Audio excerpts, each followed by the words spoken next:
또 다시 한번 그들에게 위로와 소망의 메시지를 주고 있습니다. 이사야서 41장부터 48장까지의 말씀은 하나님께서 고레스라는 왕을 통해서 유다 백성들을 구원해 주시고 다시 고향으로 돌아가게 해 주실 것을 선포하는 말씀이 이어지고 있습니다.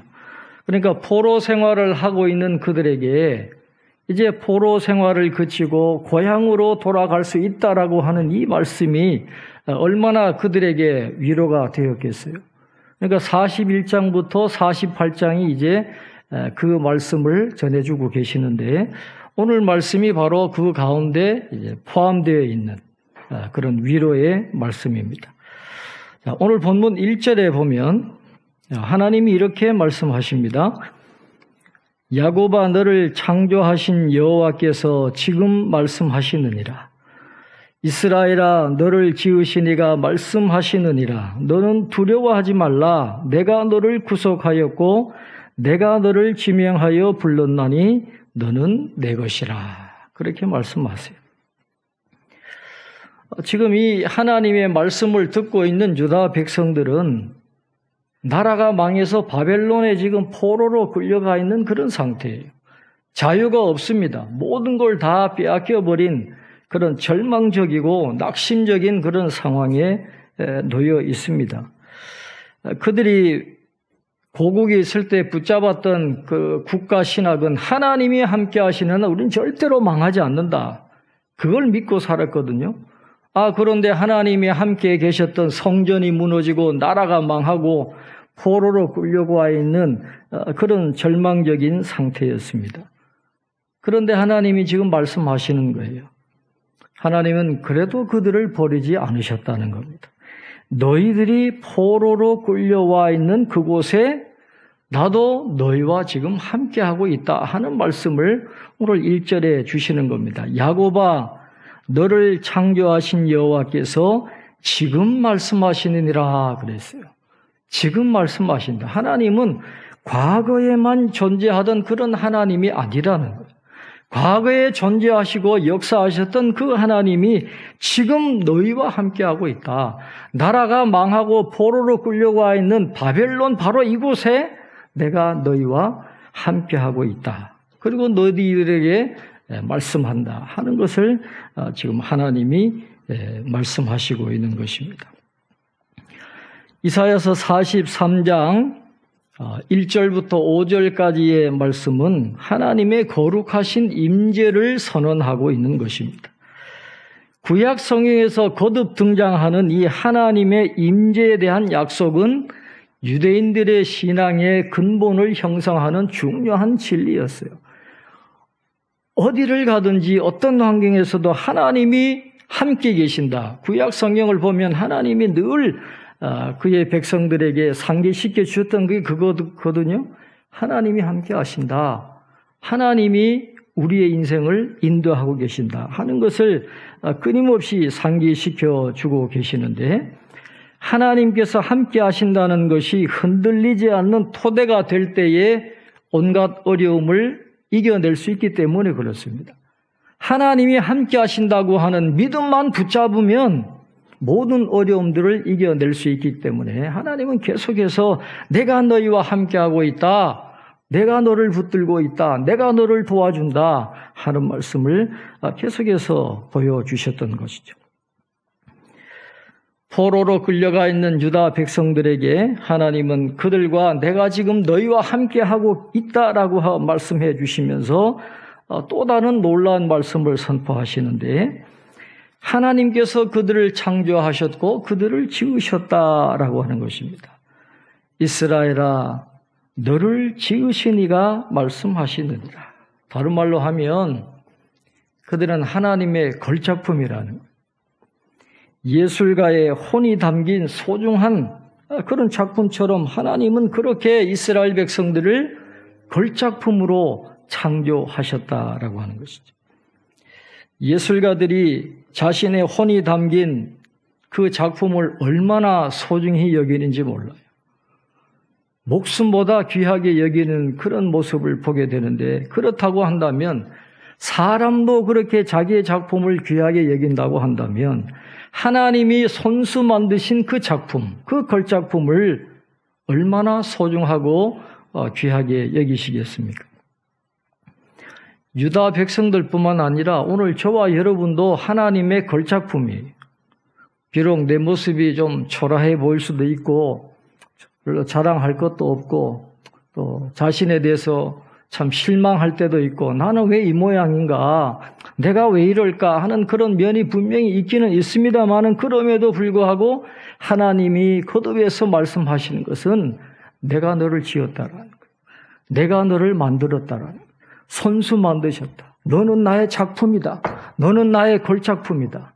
늘 하나님이 우리에게 그렇게 말씀을 하고 있는 것이죠. 그래서 오늘 1절은 하나님께서 생명의 주관자가 되시고 인생의 주인이심을 인정하면서 살아가야 된다는 것을 우리에게 말씀을 하고 있습니다. 그 하나님이 우리에게 말씀하세요. 너는 두려워하지 말라. 내가 너를 구속하였고 내가 너를 지명하여 불렀나니 너는 내 것이라. 하나님이 우리를 내 것이라고 말씀하시는 거예요. 그러면서 하나님은 구속하시고 너는 내 것이라고 말씀해 주시는 그 유다 백성들에게 또 오늘 저와 여러분에게 놀라운 은혜를 베풀어 주시겠다라고 말씀을 하고 있습니다.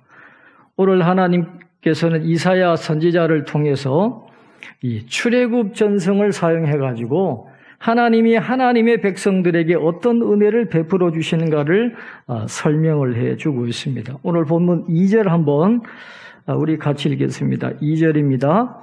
내가 물 가운데로 지날 때에 내가 너와 함께 할 것이라.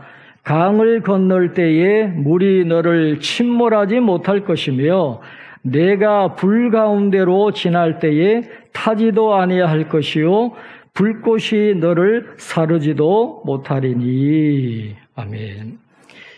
이 이사야 43장 2절에 보면 유대인들에게 굉장히 익숙한 표현이 나오거든요. 물 가운데로 지날 때에, 불 가운데로 지날 때에. 이것은 굉장히 극심한 위험이나 재앙 가운데서도 하나님이 지켜주신다라는 것을 표현할 때 이스라엘 백성들이 자주 사용했던 그런 표현입니다. 특별히 물 가운데로 지난다라는 것은 이 출애굽과 연결되어 있는 거예요. 출애굽의 모티프를 따와가지고 물 가운데로 지날 때에도 내가 너와 함께 할 것이다 라는 그런 표현을 하게 되는 것입니다. 하나님이 어떤 분입니까? 유다 백성들이 믿었던 하나님은 과거의 홍해를 무사히 건너게 해주신 그 하나님이셨어요. 광야길을 걸어갈 동안에 만나와 메추라기로 이스라엘 백성들을 먹이신 하나님이라는 거예요. 그래서 2절 말씀이 주시는 교훈은 꼭 필요할 때 꼭 필요한 것을 주시는 하나님이 너희와 함께하고 계신다라는 거예요. 그러니까 과거에 그들의 조상들이 홍해를 건너고 광야 40년 유랑 생활할 때 그들에게 필요한 것을 꼭 베풀어 주셨던 그 하나님이 바벨론 포로로 끌려와 있는 너희들과 함께 하시면서 너희들에게 필요한 은혜를 적절한 때에 내려주실 것이다 하는 그런 위로의 말씀을 오늘 2절에 말씀을 하고 있는 것입니다. 그 다음에 4절을 한번 우리 같이 읽겠습니다. 4절입니다. 내가 내 눈에 보배롭고 존귀하며 내가 너를 사랑하였은즉 내가 내 대신 사람들을 내어주며 백성들이 내 생명을 대신하리니. 아멘. 여러분 이사야서를 쭉 읽어보면 느끼게 되는 것이 이 4절에 나오는 표현은 이사야가 흔히 쓰는 그런 표현이 아닙니다. 좀 생뚱맞은 그런 표현인데 이것은 이사야 선지자가 출애굽 전승, 조상들로부터 내려오던 이 출애굽 이야기로부터 그 표현을 빌려와가지고 지금 이야기하고 있다는 것을 이야기해 줍니다. 이 출애굽기 19장 5절에 보면 하나님께서 이스라엘을 자신의 소유로 삼으시겠다 하는 그런 말씀이 나오거든요. 이스라엘을 자신의 소유로 삼으시겠다 그랬는데 이 소유라는 말이 히브리어 단어로 세굴라라 그러는데 그게 보배라는 뜻이에요. 보배. 그러니까 이사야 선지자가 이 출애굽기 전승에서 이 보배라고 하는 용어를 빌려와가지고 지금 사용하는 거예요. 내가 내 눈에 보배롭고 존귀하며. 그러니까 바벨론의 포로로 끌려가 있는 그 유다 백성들, 비참한 상황에 빠져 있는 노예지만은 하나님은 보물로 보신다라는 거예요. 보배롭고 존귀하며 내가 너를 사랑하는 존재다 하는 그런 말씀을 지금 하고 계시는 것입니다. 언약을 맺은 백성들이기 때문에 하나님은 언약을 성실하게 지키시는 분이잖아요. 그러니까 조상들과 맺은 그 언약 때문에 한결같이 그들을 보배롭고 존귀하게 여기시는 그 하나님. 비록 그들이 우상을 숭배하면서 하나님을 떠났기 때문에 나라가 망하고 포로로 끌려와 있지만은 그럼에도 불구하고 하나님은 그들을 보배롭고 존귀하게 여기신다 하는 것을 지금 말씀을 하고 있는 것입니다. 그런데 유다 백성들이 그런 하나님의 사랑을 받을 자격이 있기 때문에 하나님이 그들을 사랑하는 것이겠습니까? 전혀 그렇지 않다라는 것이죠. 오늘 성경을 읽지는 않았지만은 이사야서 43장 22절 이하에 보면 이스라엘의 죄에 대해서 하나님이 말씀을 하세요. 그들이 하나님을 부르지 않았고 죄를 지으면서 하나님을 괴롭게 했기 때문에 나라가 망하고 포로로 끌려와 있다라는 거예요.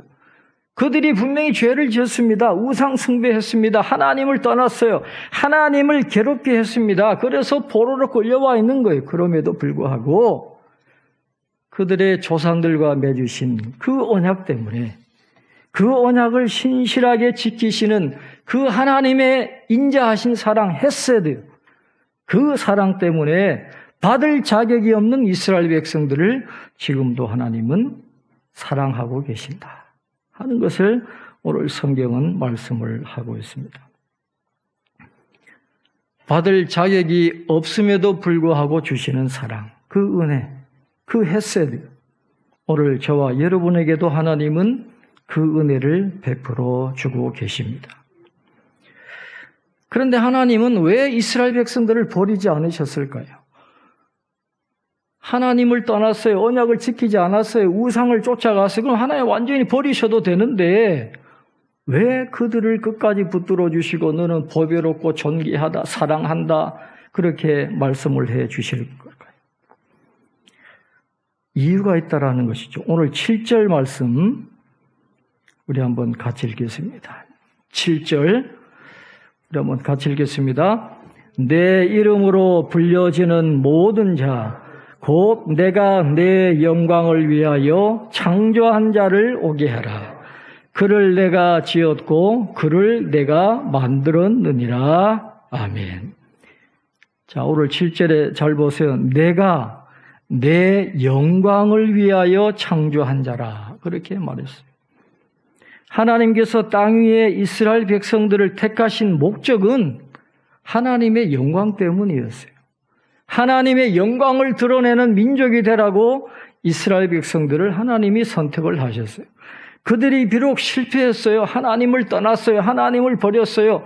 나라가 망했습니다. 포로로 끌려와 있습니다. 하나님의 영광을 더럽히는 그런 불쌍한 민족이었지만은 받을 자격이 없는 그 이스라엘 백성들에게 사랑을 베푸르신 그 모습을 통해서 하나님이 영광을 받으시기 때문에 하나님이 받을 자격이 없음에도 불구하고 이스라엘 백성들에게 은혜를 베풀어 주셨다라는 것입니다. 이 에베소서에 보면 귀한 말씀을 하시는데 사도 바울이 이렇게 말합니다. 그 기쁘신 뜻대로 우리를 예정하사 예수 그리스도로 말미암아 자기의 아들들이 되게 하셨으니 이는 그의 은혜의 영광을 찬미하게 하려는 것이라. 그렇게 말했어요. 하나님께서 오늘 저와 같은 불쌍한 죄인, 받을 자격이 없는 우리를 구원해 주시고 하나님의 자녀 삼아 주신 이유는 뭡니까? 은혜의 영광을 찬미하게 하려는 것이라. 우리를 통해서 하나님의 영광이 나타나기를 원하시기 위해서 우리를 택하여 주셨다라는 것입니다. 하나님께서는 불의한 백성들에게 은혜를 베풀어 주심으로 천하 만국에 하나님의 영광이 드러나기를 원하십니다. 그리고 그 은혜를 받고 사는 하나님의 백성들이 하나님께 영광을 돌려드리는 삶을 살아가기를 원하고 계신다라는 것이죠. 그래서 우리 인생의 가장 중요한 목적이 뭐라고 말씀합니까? 하나님을 영광스럽게, 하나님께 영광을 돌리고 하나님을 영원토록 즐거워하는 것이 우리 인생의 목적이다라고 성경은 말씀을 하고 있어요. 우리가 흔히 이야기합니다. 우리가 하나님께 영광을 돌리는 삶을 살아야 된다. 그렇게 말은 하지만은 구체적으로 이것이 어떤 의미인가를 잘 몰라요. 우리가. 그래서 오늘은 하나님의 영광을 드러내는 삶이라는 게 도대체 뭐냐 하는 것을 잠시 말씀을 나누기를 원합니다. 하나님께 영광을 돌리는 삶을 산다라고 하는 것은 하나님이 우리에게 가장 귀한 분임을 나타내는 거예요. 하나님이 우리에게 가장 귀한 보물이라는 것을 우리가 인정을 하고 하나님이 우리의 가장 사모할 만한 분이고 하나님이 우리에게 최고의 만족을 주시는 분이다라는 것을 인정하고 고백하는 것이 하나님께 영광을 돌려드리는 삶이다. 그렇게 말씀을 드릴 수가 있어요. 지금 여러분의 가장 귀한 보물이 뭔가요? 여러분에게 즐거움을 주고 여러분에게 가장 만족을 주는 것이 무엇입니까? 그것이 하나님이 될 때에 하나님이 영광을 받으신다라는 거예요. 여러분의 자존감의 근거가 어디 있습니까? 여러분이 갖고 있는 돈인가요? 사업인가요? 직장인가요? 여러분의 자녀입니까? 건강인가요? 아니라는 거예요. 하나님께 영광을 돌려드린다라고 하는 것은 그런 것이 없어도 내가 지금 고난 중에 있다 해도 그럴 때에도 하나님을 계속해서 기뻐하고 하나님으로 만족할 때에 그럴 때 하나님이 우리를 통해서 영광을 받으신다라는 것입니다. 하박국 선지자의 말씀처럼 비록 무화과 나무가 무성하지 못하고 포도나무에 열매가 없어도 감람나무에 소출이 없고 밭에 먹을 것이 없고 우리의 양이 없고 외양간에 소가 없어도 여호와로 말미암아 즐거워하고 나의 구원의 하나님으로 기뻐할 때 하나님이 나를 통해서 영광을 받으신다라는 것이죠. 그래서 하나님이 주시는 선물들 때문에 기뻐하고 감사하고 만족하는 것이 아니라 하나님 그분 때문에 기뻐하고 만족할 때 하나님은 나를 통해서 영광을 받으신다라는 것입니다. 그렇기 때문에 비록 나라가 망하고 포로로 끌려가 있어도 유다 백성들은 하나님의 영광을 돌려드리는 삶을 살아갈 수 있는 거예요. 고난 중에 있다 할지라도 그 고난을 견뎌나가면서 하나님만으로 기뻐하고 즐거워하고 하나님만으로 만족할 줄 아는 그런 삶을 살아가면 그 유다 백성들을 통해서 하나님이 영광을 받으시는 거예요. 하나님이 그들을 버리지 않으신 이유가 바로 거기에 있습니다. 고난을 견디면서 하나님으로 기뻐하는 삶을 통해서 하나님은 영광을 받기를 원하신다라는 거예요. 오늘 저와 여러분에게도 하나님은 그런 삶을 살기를 원하십니다. 우리의 삶의 목적이 다른 데 있는 게 아니라는 것이죠. 하나님의 영광을 위하여 살아가는 것이 우리 삶의 목적이라는 것을 하나님은 깨닫게 하시기를 원하십니다. 사도 바울의 고백이 저와 여러분의 고백이 되기를 하나님은 원하세요. 빌립보서에서 뭐라 그랬습니까? 또한 모든 것을 해로 여김은 내 주 그리스도 예수를 아는 지식이 가장 고상하기 때문이라 내가 그를 위하여 모든 것을 잃어버리고 배설물로 여김은 그리스도를 얻고 그렇게 말했어요. 다 배설물로. 주님이 나의 가장 귀한 보배인 것을 아니까 다 쓸데없는 거라. 그것을 배설물로 여기고 오직 주님만을 얻는, 주님을 아는 지식이 가장 고상하다라고 고백했던 그 사도 바울의 고백. 오늘 저와 여러분의 고백이 될 수 있기를 바랍니다. 그 다음에 오늘 본문에서 또 한 가지 우리가 기억해야 할 것은 이사야서 후반부의 가장 큰 주제가 귀향입니다. 귀향. 고향으로 돌아가는 거예요. 이제 후반부에는 그 주제가 이제 계속 나오는데 인간의 힘이 아니라 하나님의 능력으로 그 귀향이 이루어질 것이다 하는 것을 말씀을 합니다. 오늘 본문에도 이제 그 주제가 등장을 하고 있는데 또다시 이사야 선지자는 그 출애굽의 이야기를 빌려가지고 하나님이 그들에게 새롭게 베풀으실 은혜를 설명을 하고 있습니다. 자, 18절, 19절 우리 한번 같이 읽겠습니다. 이사야 43장 18절, 19절 우리 같이 읽겠습니다. 너희는 이전 일을 기억하지 말며 옛날 일을 생각하지 말라. 보라, 내가 새 일을 행하리니 이제 나타낼 것이라. 너희가 그것을 알지 못하겠느냐? 반드시 내가 광야의 길을 사막의 강을 내리니. 아멘. 자, 오늘 18절에 보면 이전 일을 기억하지 말며 옛날 일을 생각하지 말라 그랬어요. 자, 이전 일과 옛날 일이 무엇일까요? 바로 출애굽 사건입니다. 자, 왜냐하면 그 앞에 나오는 16절, 17절 말씀이 출애굽 당시에 일어난 일을 가리키는 거거든요. 자, 16절, 17절을 한번 보면 나 여호와가 이같이 말하노라.